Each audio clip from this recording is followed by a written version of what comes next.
Hello সবাইকে, বৃষ্টিময় একটি সুন্দর দিনের শুভেচ্ছা জানিয়ে আমি আমার নতুন ব্লগটি শুরু করছি। বৃষ্টির এই মৌসুমগুলোতে কখনো থেমে থেমে বৃষ্টি হয়, আবার কখনো মুষলধারে বৃষ্টি নামে। বৃষ্টির কারণে আমাদের চারদিক অনেক বেশি সতেজ হয়ে ওঠে। বৃষ্টি ভালোবাসে না এমন মানুষ খুব কমই আছে। বৃষ্টির টুপটাপ আওয়াজ শুনলে মন এমনিতেই ভালো হয়ে যায়। বৃষ্টির এই সময়গুলোতে গরম চা অথবা কফি হাতে নিয়ে বৃষ্টি উপভোগ করার মজাই আলাদা। বৃষ্টি দেখে অথবা বৃষ্টি পড়ার আওয়াজ শুনে কেউ ছাদে দৌড়ে যাননি অথবা বারান্দায় যাননি এমন মানুষ কিন্তু খুঁজে পাওয়া যাবে না।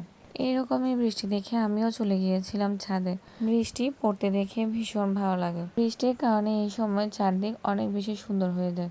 বৃষ্টি উপভোগ করতে চাইলে এই সময়গুলো এখন আর মিস করবেন না, কারণ এত সুন্দর বৃষ্টি আপনি এই সময়গুলো ছাড়া অন্য কখনো দেখতে পাবেন না। আমার ব্লগটি এ পর্যন্তই।